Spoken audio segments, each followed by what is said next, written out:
Hi, this is Daphne, and this video is going to be a flip through of my Stargazer Classic Happy Planner covering the first 6 months of 2021. Let's get started. I've been dedicating this planner to what I'm calling my mini goals, and I'll explain a bit more about that when we get to some of the spreads.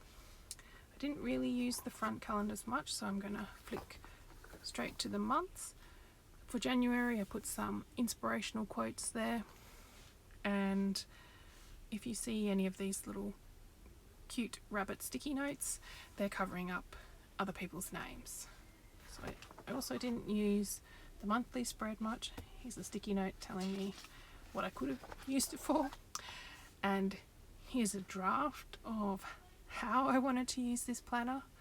Pretty nerdy. And then here's the first spread I decorated. So this is my first ever happy planner, and really the first one I've ever got into decorating, like the first planner that I've ever got into decorating. And that was part of the goal for this planner, for it to just be a fun time for me. So what I meant by mini goals were things that kind of fell off the schedule. So they weren't a high priority, but they were something that I wanted to achieve. And those priorities were learning Swedish, learning the piano, developing a writing practice, and developing an art practice. I suppose Swedish is a bit of a priority because I actually live in Sweden, so I really do need to learn how to speak Swedish. I can definitely survive here because everyone seems to speak English, but I feel like to properly integrate, I would like to learn to speak Swedish. I just haven't had a lot of time to do that, and I was hoping putting it in this planner would help me find the time and just remind me to do it.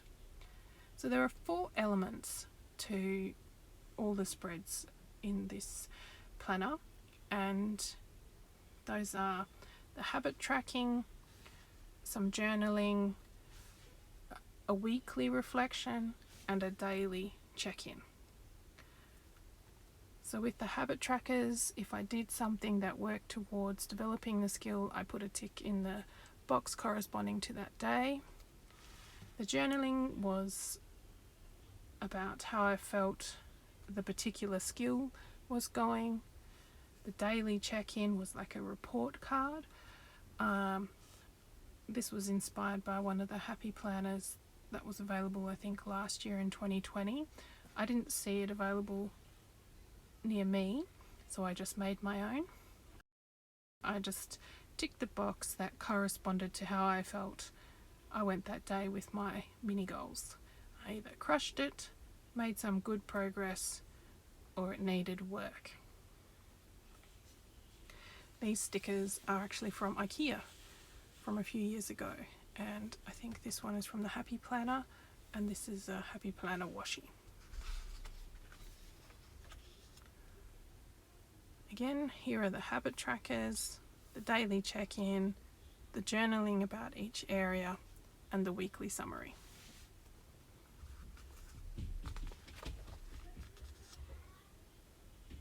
So I'll just flip through them. If you have any questions, please put them in the comments. I might make a few comments myself along the way because there's been a few events that have affected my use of this planner. I really like this spread. I didn't use this monthly page at all, nor the calendar really. Oh, I didn't like this spread. It sort of felt like it was too busy and got out of hand.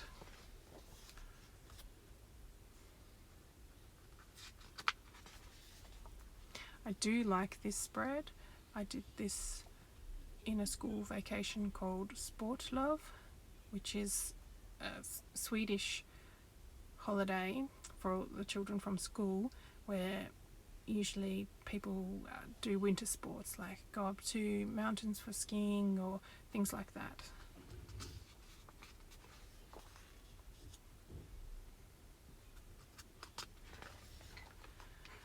So for this March page, I decided to do some journaling with reflections on how I felt the month went. And in the monthly spread, I used it to effectively celebrate some wins that I had regarding the mini goals I had.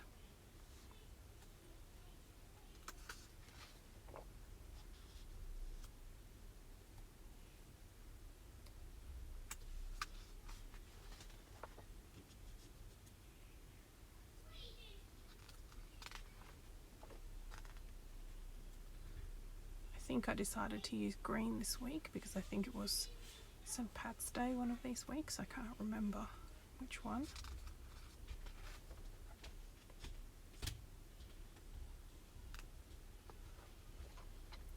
And for April as well, I wrote some reflections on how I think the month went. So I guess this I wrote at the end, even though it looks at the beginning. Didn't have many wins that month. And probably this is a good time to explain. And here I've written a note that I had a mammogram. This month I think I found a lump in my breast, and my GP sent me to get a mammogram, and when I had the mammogram they did an ultrasound and took a biopsy, and I started to get pretty stressed out at that point. But I kept going. But you'll see that it did affect me. I think around here you can see that the spread changed because I wasn't really doing the tracking the same way. I didn't have the mental energy for it. I tried to perk myself up with a nice colourful spread, but you can see that I was writing a lot less.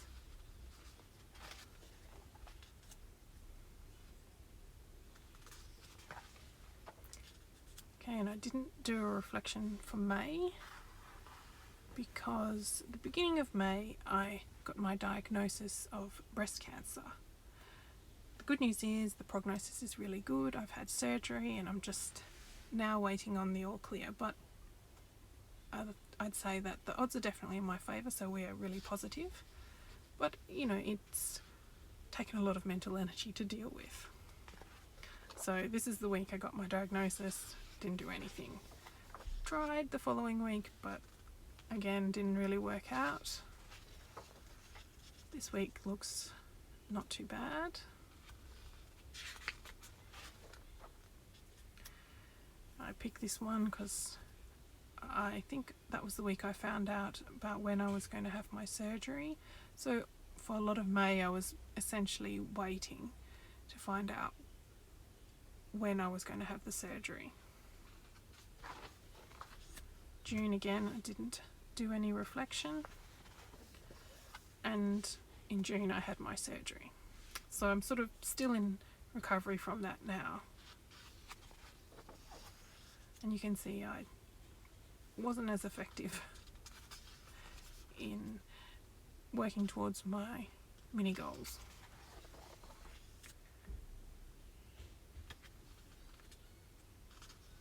I like this one because I sort of experimented with using washi a bit more, and also in this spread, but I just didn't have it in me to work on any of these things. But I do like this spread. That's the week of my surgery, and so I was a bit tired that week. And that's July, so that's the second half of the year. So as you can see, I have not been filling out my planner perfectly, but I'm going to pick myself up and try and carry on for the second half of the year. And just to show you, I have been doing a better job now, so I'm feeling better and I'm feeling more positive. and a bit less anxious about everything. So please let me know what you think in the comments, and thanks very much for watching.